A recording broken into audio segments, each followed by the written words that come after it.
일단 결론부터 이야기하면 시모가 저한테 2천만 원이라는 삥을 뜯으려 하고 있어요. 정말 사람이 염치가 조금이라도 있다면 저한테 저런 말은 못했을 거라고 생각하지만 안타깝게도 우리 시모는 염치라곤 조금도 없는 사람이었어요. 저희 집안 사정 다 말하자면 정말 길어질 텐데 최대한 요약해서 빠르게 이야기해 보겠습니다. 저희는 8년 전에 결혼했고 어린이집 다니는 아들 키우면서 살고 있어요. 저희 부부가 결혼할 때 시댁에서 받은 거 단 한 푼도 없었고 시어머니는 한술 더 떠서 나는 가진 거 없으니 나중에 너희들이 생활비 줘야 된다는 소리를 당당하게 하시더라고요. 솔직히 그때 이 결혼을 할까 말까 엄청 고민하고 망설였는데 제가 남편과 연애 3년 하면서 한 번도 크게 싸운 적 없었고 처음부터 끝까지 제 말을 잘 들어주는 사람이라 남편 하나만 믿고 결혼했습니다. 다만 시댁에서 지원 하나도 못 받는 대신에 결혼은 완전히 제 마음대로 하겠다 했어요. 당시에 남편이 모아놓은 돈이 5천 조금 안 되게 있었고 제 돈도 5천 정도에 저희 친정에서 3천만 원 정도를 지원해 주실 수 있다 하더라고요. 저희 오빠 결혼할 때도 3천 해주셨고 저한테도 똑같이 3천 해줄 테니 가져가라 하셨죠. 그래서 그 돈으로 결혼식이고 혼수고 뭐고 간에 집부터 사기로 했어요. 제가 사는 지역을 밝히기는 좀 그렇고 경기도에 지금 한참 떠오르는 동네 중 하나인데 당시만 해도 비교적 조용한 곳이었어요. 지은 지 20년 정도 된 아파트라면 2억에 살 수 있을 때라서 대출 1억 받고 저희 돈 1억 넣고 덜컥 사버렸습니다. 나머지 1,000만 원으로 혼수 다 맞추고 신혼여행까지 다녀왔어요. 처음에 집 계약했다 하니까 시어머니가 와서 보시더니 멀쩡한 새 집 놔두고 뭐하러 그 돈으로 이런 낡은 집을 샀냐며 잔소리를 하시더라고요. 그렇게 볼 수도 있겠다 싶었던 건 정말 오래된 아파트였고 복도식이라서 불편한 점이 많았던 것도 사실이거든요. 시모는 처음부터 신축 다가구 전세에서 시작하길 원하셨고 본인이 부동산까지 가서 좋은 집이 있다며 소개까지 시켜주실 정도였어요. 저는 예전부터 친정 부모님에게 무조건 집부터 사야 재산이 늘어난다고 귀에 못이 박히도록 들었기 때문에 옆에서 아무리 시모나 남편이 뭐라고 떠들던 아파트만 가겠다고 고집했습니다. 결론적으로 당연히 제가 옳았고 그 낡은 집에서 4년 살다가 같은 지역 청약에 당첨되는 바람에 2배 조금 넘게 받고 팔았고 지금은 대출도 없이 새 집에서 살고 있어요. 아무튼 그게 중요한 건 아니고 제가 결혼 전까지는 남편이랑 똑같이 직장 생활을 하고 있었는데 아이 낳고 2년 동안 집에서 쉬고 나니까 복직하기가 너무 힘들었습니다. 다시 직장 생활할 자신도 없고 어떻게 할까 고민을 하다가 그때 저희 동네 상가에 목 좋은 자리가 나게 되어 우연한 기회로 과일 카페를 차리게 되었어요. 커피도 팔고 생과일 주스도 팔고 과일도 조금씩 파는 가게였는데 그냥 월세나 내고 내 월급 정도 벌면 다행이라는 생각으로 시작했었죠. 그래도 기왕 하는 거 잘했다는 소리 듣고 싶어서 인터넷으로 다른 유명한 곳은 어떻게 장사하는지 찾아보면서 과일 도시락이나 샌드위치 같은 메뉴들을 추가하다 보니 나름 동네 맘카페에서 유명한 곳이 되어 있더라고요. 아이들 학교 끝나는 시간에 맞춰서 과일 도시락을 만들어 놓으면 애 엄마들이 오며 가며 많이 사 먹었고 나중엔 일손이 모자라서 직원까지 2명 뽑아야 할 정도였죠. 생각보다 장사도 잘 되고 작년 가을부터는 한 달 매출이 3천만 원을 넘어갔습니다. 순수익으로만 따지면 그렇게까지 많이 버는 건 아니었지만 예전 회사 다닐 때 월급에 비해 3배 정도는 제가 가져갈 수 있더라고요. 평일은 그럭저럭 괜찮았는데 동네 특성 때문인지 주말 알바를 구하기가 너무 힘들었고 제가 주말마다 하루 종일 가게에 붙어 있어야 했어요. 나가서 돈 많이 벌어오는 건 정말 좋았지만 저도 애 키우는 입장에서 주말에 아이와 시간을 많이 보내주지 못하는 것이 정말 미안하더라고요.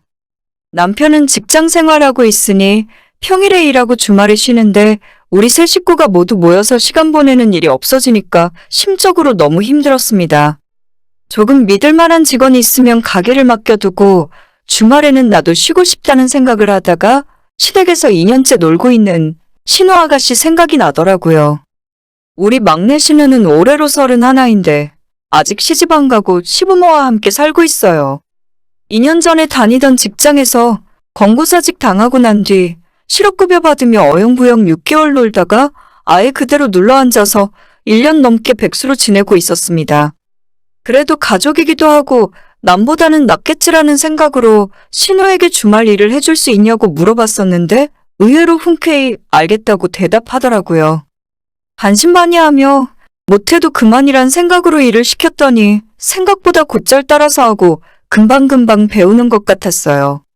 정말 다행이다 싶었고 이대로 좀 더 가르쳐서 저 대신 주말마다 신우에게 가게 맡겨놔도 괜찮겠다는 생각까지 하게 되었습니다.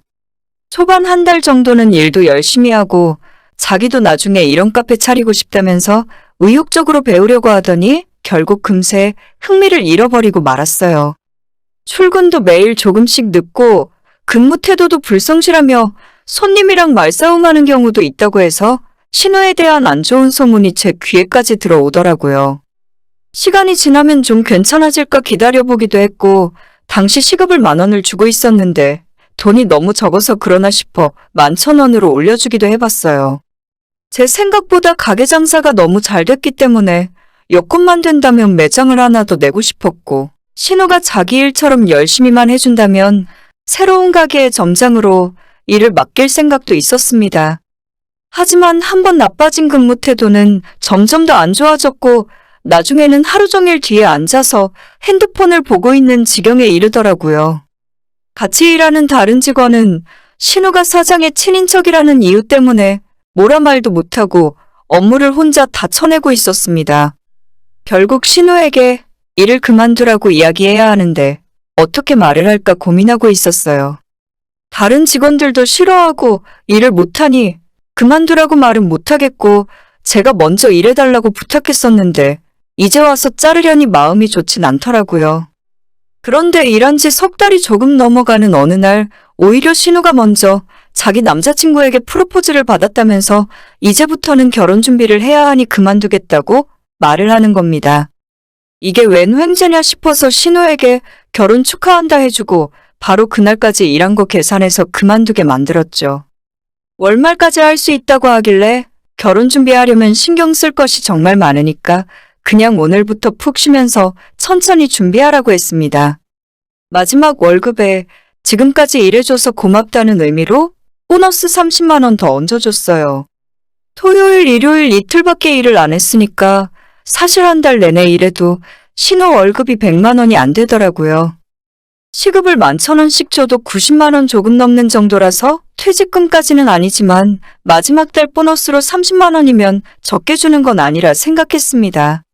겨우 3달밖에 일을 안 했기 때문에 사실 퇴직금 같은 건 안 줘도 상관없어요. 그래도 시댁인데 뒤에서 말 나올까봐 미리 좀 챙겨준 거죠. 이 정도면 제 입장에서 나름 깔끔하게 마무리했다고 생각했는데 시모 생각은 아니었나 봅니다. 얼마 전 상견례까지 다 마치고 진짜 본격적으로 신우의 결혼 준비가 시작되고 있었는데 갑자기 시모가 저한테 전화를 걸어오더라고요. 앞에 이래저래 쓸모없는 말들을 잔뜩 하긴 했지만 결론만 이야기하면 이겁니다. 너가 우리 집안에 들어와서 복 받은 거야. 집값 올라서 돈도 많이 벌고 청약 당첨된 것도 어찌 보면 복 받은 거나 마찬가지지. 우리 딸이 너네 가게에서 일을 얼마나 잘해줬으면 손님이 그렇게 많이 온다면서? 이래저래 너가 시댁덕을 많이 봤으니 네 신우 결혼하는데 2천만 원만 보태줘라. 남자 쪽에서 집을 해온다는데 우리는 혼수라도 제대로 맞춰서 보내야지. 그냥 대놓고 돈 내놓으라는 소리였어요. 제가 시집 와서 처음 집 샀을 때도 시댁에서 보태주긴 뭘 보태줬습니까?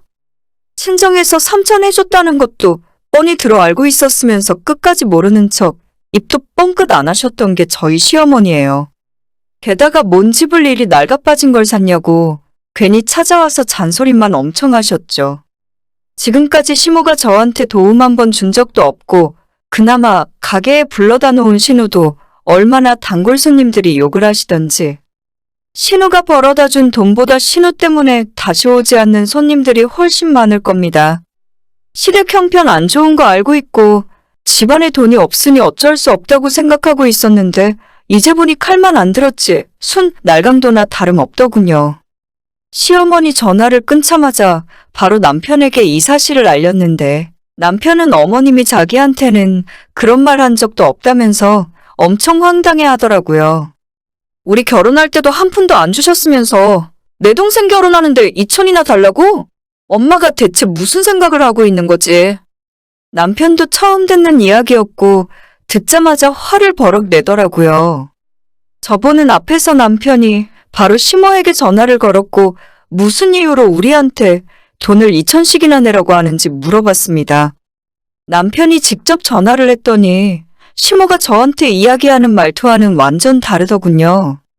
저한테는 무슨 맡겨놓은 돈이라도 달라는 사람처럼 아주 당당하게 이야기하셨으면서 남편이 화를 내며 따지니까 쩔쩔매는 목소리가 아주 기가 막혔습니다. 시모 이야기를 대충 들어보니 신우가 결혼하는 상대방 남자가 회사도 좋은 회사를 다니고 그쪽 집에서 돈도 좀 보태줘서 30평대 아파트 전세를 얻어주기로 했나 봐요. 그런데 신우가 지금까지 모아놓은 돈도 없이 백수처럼 지내고 있었으니 신혼집을 채우고 들어갈 혼수 비용조차도 없는 상황이었습니다. 시모는 자기들 돈 쓰기 싫었고 사실 딸 시집 보내면서 보태줄 돈 자체가 없었으니 저희 보고 신우의 혼수 비용 좀 내달라고 한 거였죠. 말이 아다르고 다른데 시모가 처음부터 저한테 말을 저런 식으로 하면서 사정이 좋지 않으니 혼수하는데 좀 보태줄 수 있냐고 물어봤다면 TV나 냉장고 정도는 해줄 수도 있었다고 생각해요. 동생이 맨손으로 시집가게 생겼으니까 남편 입장에서 얼마나 쪽팔리고 마음이 안 좋겠어요. 저희도 처음엔 진짜 힘들게 결혼했지만 지금은 그 정도 여유는 되거든요. 말을 똑바로 했으면 뭐라도 하나 해줄 수 있었겠지만 이제는 제 마음이 그렇지 않아요. 제가 이 집안에 시집와서 복 받은 거라고요. 집으로 돈 벌고 가게 하면서 돈 번 게 전부 시댁 잘 만난 덕이라고요? 아무리 생각해봐도 제가 시댁에 도움받은 것이 아무것도 없는데 무슨 시댁 덕입니까? 최소한 그런 말을 하려거든 집 살 때 돈이라도 보태주던가 제가 가게 할 때 찾아와서 바쁠 때 일손이라도 거들어줬어야죠. 신우는 사실 일 못해서 잘리는 거나 다름없었고 그래도 가족이랍시고 퇴직금까지 챙겨줬어요. 결혼식 올리기도 전부터 시댁 형편 어렵다고 하도 징징대는 통에 친정에도 안 주는 용돈을 매달 챙겨서 보내드렸습니다. 초반에 30만 원씩 보내다가 제가 장사하고 돈을 좀 더 벌기 시작한 뒤로는 50만 원씩 늘려서 보내드렸어요. 저 결혼할 때 3천만 원 해주셨던 저희 부모님은 최근 들어 용돈 50만 원씩 드리겠다고 말씀드렸더니 자기들은 괜찮다면서 그냥 너 잘 먹고 잘 사는 게 보답하는 길이라 하시더라고요. 아무리 시댁과 친정이 형편도 다르고 자식 생각하는 마음도 다르다지만 이렇게까지 차이가 날 줄은 몰랐습니다. 본인 아들한테는 하지도 못할 소리를 어떻게 저한테 전화해서 뻔뻔하게 하실 수가 있는 건지. 보통 며느리가 밖에서 돈 잘 벌고 집 사서 재산 늘려놓으면 며느리가 집에 잘 들어온 덕분에 내 아들이 복 받았다는 소리를 먼저 하시지 않나요? 이 집안은 어떻게 된 게 완전 반대로 생각하시는지 모르겠어요. 남편한테 나는 생각해보니 신우 축의금도 이번에 미리 땡겨준 것 같다고 앞으로는 아무것도 해주지 않을 거라 이야기했습니다. 그리고 제가 장사하기 시작한 뒤로 올려줬던 시댁 용돈도 다시 예전처럼 30만 원으로 줄이기로 했어요. 진짜 마음 같아서는 한 푼 안 주고 싶은데 남편한테는 부모이고 동생이니까 진짜 답답해도 어쩔 수가 없네요. 2천만 원이 누구네 집, 강아지 이름도 아니고 아무것도 해준 거 없이 말 몇 마디에서 받아낼 수 있는 돈이라고 생각하셨나 봐요. 그렇게 쉽게 입에 올릴 수 있는 돈이라면 저희 결혼할 때 2천만 원 해주시지 그러셨어요? 저희 집 사는데 가진 돈 다 밀어넣고 혼수는 카드로 긁어서 할부 갚느라 고생했는데 그때 어머님이 2천만 원만 해주셨어도 몇 달 고생 안 해도 됐을 겁니다. 저도 그렇게까지 나쁜 사람 아니고 돈보다 가족이 먼저라고 생각해요. 하지만 피땀 흘려 번 내 돈을 저런 식으로 뺏어가려는 사람들에게는 한 푼도 주기 싫습니다. 자기가 제대로 돈 벌어본 적도 없는 사람이 남의 돈도 우습게 아는 것 같네요. 오늘의 제 이야기는 여기까지입니다. 끝까지 들어주셔서 정말 감사드려요. 다들 행복하시고 좋은 하루 보내시길 바랍니다.